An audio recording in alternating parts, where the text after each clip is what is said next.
Praise the Lord all viewers, मैं आप सबका स्वागत करता हूं अपने YouTube चैनल पर। और आज के इस दिन के लिए हम परमेश्वर का धन्यवाद करेंगे जिसने हमें अपने लहू में छिपा कर रखा। और मैं विश्वास करता हूं कि आप लोग भी अपने घरों पर प्रभु यीशु मसीह के लहू में सेफ और सुरक्षित होंगे। परमेश्वर बहुत महान है और वो धन्य है और उसकी दया सदा हम लोगों पर होती है। आइए आज हम भी परमेश्वर के वचन के द्वारा उसके ऐसे एक महान कार्य के बारे में पढ़ेंगे जो परमेश्वर हम लोगों को देता है। और परमेश्वर अपने वचनों के द्वारा हम लोगों से बातें करता है, पर कहीं ना कहीं हम लोग जो हैं उसकी उस आवाज को, उसकी उस बुलाहट को जो है हम भूल जाते हैं। किसलिए? इस संसार के जो अपने स्वभाव है हम उसके अनुसार उसकी आवाज को सुन नहीं पाते हैं, क्योंकि हम संसार की आवाजों में, संसार के अभिलाषों में खो जाते हैं। सो आइयो मेरे अजीजों, हम परमेश्वर के वचन के द्वारा परमेश्वर की बातों को सीखेंगे। आप मेरे साथ निकालें मत्ती की पुस्तक और उसका 19 अध्याय और वचन 16 से लेकर 22 तक में हम पढ़ेंगे। यहाँ एक धनी युवक है जो प्रभु यीशु मसीह के पास आकर के वो उससे पूछता है कि हे प्रभु, मुझे अनंत जीवन पाने के लिए क्या करना होगा। वो अपनी अभिलाषाओं को साइड में रख करके परमेश्वर से यह चाहता है कि जब वो मर जाए तो उसके लिए जब पुनरुत्थान हो तब उसका जीवन जो है वो अनंत जीवन में परिवर्तित कैसे हो। तो परमेश्वर ने जब उससे बात की तो वो कितना मायूस हो गया। आइए हम पढ़ें परमेश्वर के साथ में। आप मेरे साथ पढ़िए। लिखा है, एक मनुष्य यीशु के पास आया और उससे कहा कि हे गुरु, मैं कौन सा भला काम करूं कि अनंत जीवन पाऊं। उसने उससे कहा, तू मुझसे भलाई के विषय में क्यों पूछता है? भला तो एक ही है, पर यदि तू जीवन में प्रवेश करना चाहता है तो आज्ञाओं को माना कर। उसने कहा, कौन सी आज्ञाएं? यीशु ने उससे कहा, यह कि हत्या न करना, व्यभिचार न करना, चोरी न करना, झूठी गवाही न देना, अपने पिता और अपनी माता का आदर करना और अपने पड़ोसी से अपने समान प्रेम रखना। उस जवान ने उससे कहा, इन सब बातों को तो मैंने माना है, अब मुझ में किस बात की घटी है? यीशु ने उससे कहा, यदि तुम सिद्ध होना चाहता है तो अपना माल बेचकर कंगालों को दे दे और तुझे स्वर्ग में धन मिलेगा और आकर मेरे पीछे हो ले। परंतु वह जवान यह सुनकर उदास होकर चला गया, क्योंकि वह बहुत ही धनी था। हालेलुया। देखिए, यहाँ उस जवान ने जो बहुत ही धनी था, वो प्रभु यीशु मसीह के पास आया और उसने पूछा कि हे प्रभु, जब मुझे अनंत जीवन चाहिए तो बता कि मैं उसके लिए क्या करूं। प्रभु यीशु मसीह यह जानता था कि वो बहुत धनी है, क्योंकि उसके वस्त्रों के द्वारा, उसके रहन सहन के द्वारा उसकी अमीरियत झलकती थी। प्रभु यीशु मसीह ने उससे कहा कि तू मुझसे अनंत जीवन के बारे में क्यों पूछ रहा है? तू क्यों जानना चाहता है कि मैं अनंत जीवन कैसे प्राप्त होगा? तब उसने कहा कि मुझे जानना है, मुझे देखना है कि मैं अनंत जीवन के लायक हूं नहीं, क्योंकि वो सब धर्म के काम वो बचपन से ही करता आया था। जब प्रभु यीशु मसीह ने उसे देखा तो उसने कहा कि यह कि जो आज्ञाएं मैंने तुम्हें दी हैं उन सबको मान। उसने कहा कि ये कौन सी आज्ञा है जो मुझे माननी है? तब प्रभु यीशु मसीह ने बताया कि हत्या न करना, चोरी न करना, झूठी गवाही न देना, निंदा न करना, अपने माता और पिता का आदर करना। उसने जब सुना कि ये सब आज्ञा तो उसने कहा कि हे प्रभु, मैं तो इन आज्ञाओं को अपने बचपन से ही मानता आया हूँ, फिर मुझ में किस बात की घटी कमी है? किस बात का मेरे में जो रोक रुकावा है कि मैं अनंत जीवन को नहीं पा सकता? प्रभु यीशु मसीह ने उसको गौर से देखा, क्योंकि प्रभु यीशु मसीह क्या है? हमारे हृदयों और मनों को जांचने वाला है। वो ठीक है कि हम परमेश्वर की हर आज्ञाओं को मानते हैं, वो बात सही है कि हम परमेश्वर के पॉइंट ऑफ व्यू को जानते हैं, वो जानते हैं कि परमेश्वर किस राह पर हमें लेके जाना चाहता है। पर अजीजों, वो हृदयों को भी जांचने और परखने वाला है, क्योंकि परमेश्वर का वचन कहता है कि हम एक साथ दो स्वामियों की सेवा नहीं कर सकते।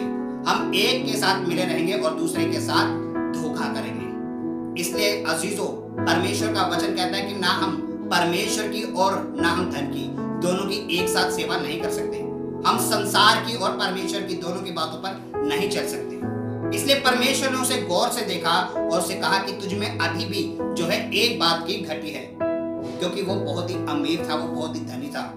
इसलिए परमेश्वर ने कहा, तेरे पास जो भी है वो सब बेच कर क्या कर, कंगालों को दे दे और मेरे पीछे हो ले। परंतु जैसे ही उस मनुष्य ने इस बात को समझा, इस बात को सुना, वो उदास हो गया। उसका हृदय दुखी हो गया, क्योंकि वो धनी था। और आज के दुनिया में अगर किसी को बोला जाए वो धनी हो कि तुम मुझको 20,000 रुपए दे दे और मुझसे मत मांगे, तो उसके हृदय पर क्या है, एक बहुत ही बड़ा दुख आ जाता है, एक बहुत ही बड़ा पथराव आ जाता है। वो सोचता है कि यार 20,000 रुपए मैंने इतनी मेहनत से कमाए, कैसे दे दूं। तो सोचो अजीजों, वो जो धनी व्यक्ति था, जब परमेश्वर ने उसे कहा कि अपने जीवन में जो कुछ भी तेरे पास है वो सब क्या है, बेच करके कंगालों को दे दे और मेरे पीछे हो ले। अगर तू सिद्ध होना चाहता है, अगर तू परमेश्वर के नाम में बढ़ना चाहता है और मेरे पीछे हो ले।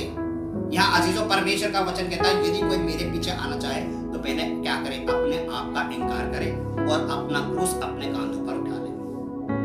प्रभु यीशु मसीह ने उससे यही कहा कि अगर तू सिद्ध होना चाहता है तो अपना सब कुछ जो है वो बेच दे और मेरे पीछे हो ले, और तभी तो क्या है, सिद्ध हो पाएगा।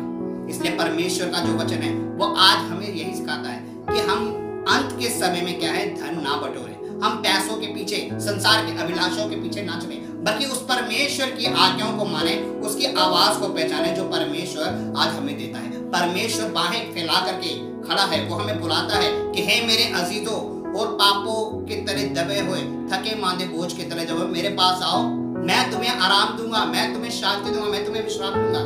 पर क्या हम परमेश्वर की आवाज को सुनते हैं? हम इस संसार में अपनी इच्छाओं, अपनी और अपनी कल्पनाओं के पीछे, अपनी लालसाओं के पीछे चल रहे हैं। हम इस अंत के समय में धन बटोरने में लगे, जबकि परमेश्वर का वचन कहता है हाय उस मनुष्य पर जिन्होंने अंत के समय में धन बटोरा और परमेश्वर के वचन, उसकी आज्ञा, उसकी इच्छा को उन्होंने बिल्कुल नहीं माना। सो अजीजों, अगर हमें सिद्ध होना है और अनंत जीवन पाना है तो हमें परमेश्वर की जो इच्छा है, परमेश्वर की जो आज्ञा है उसको पूरा करना है। हमें परमेश्वर के नाम को पहला स्थान देना है, ना कि संसार के रीति रिवाजों को। हम परमेश्वर में आगे बढ़ें और अपने लिए इस संसार में धन ना बटोरें, क्योंकि परमेश्वर का वचन कहता है कि जो संसार में धन बटोरता है उसे काई लगती है, कीड़ा खाता है, चोर सेंध लगाता है। परंतु जो धन हम स्वर्ग में बोते हैं वो सुरक्षित रहता है, क्योंकि वहां ना तो उसे कीड़ा खाता है, ना कोई चोर चोरी कर सकता है और ना ही वो काई से खाया जाता है। और परमेश्वर का वचन कहता है कि जहां तेरा धन होगा वहीं तेरा मन भी होगा। इसलिए परमेश्वर का वचन जो हमारे लिए लाखों, हजारों, करोड़ों रुपयों से कहीं ज्यादा मूल्य है, आइए हम इस वचनों को अपने हृदय और मनों में स्थान दें, क्योंकि परमेश्वर का वचन हमारे को अनंत जीवन देता है। जो कोई इस पर विश्वास करेगा वो हलाक नहीं होगा बल्कि सदा का जीवन पाएगा। परमेश्वर का वचन कहता है कि मैं एक अच्छा चरवाहा हूं और मेरी भेड़ें मेरा शब्द सुनती हैं। कौन सी भेड़ें? सिर्फ वो जो उसके वचनों पर, उसकी आज्ञाओं पर चलती है, जो परमेश्वर के नाम को जानती है, उसकी आज्ञाओं को जानती है। क्योंकि परमेश्वर ने इस जगत से इतना प्रेम किया है कि उसने अपने इकलौते बेटे को कुर्बान कर दिया, ताकि जो कोई इस पर विश्वास करे वह नाश न हो बल्कि अनंत जीवन पाए। इसलिए जो अनंत जीवन को धनी व्यक्ति कह रहा था कि मैं क्या करूं, तो प्रभु यीशु मसीह ने कहा था कि अपना सब कुछ बेच करके कंगालों को सौंप दे और आकर के मेरे पीछे उड़े, तब जो तू है अनंत जीवन का अधिकारी होगा। पर जैसे ही उस मनुष्य ने यह सब सुना कि मुझे अपनी मेहनत की कमाई और जो मेरे पास था वो सब मुझे न्यौछावर करना पड़ेगा, तब ही क्या है मैं सिद्ध होऊंगा, तो वो मुंह सुकोड़ते हुए और दुखी होते हुए चला गया। अजीजों, इस दुनिया में संसार का मोह माया छोड़ना बहुत मुश्किल है, परंतु जो छोड़ लेता है उसको स्वर्ग में एक बड़ा इनाम और प्रतिफल मिलता है, क्योंकि हमारा परमेश्वर जो है वो बड़ा महान है।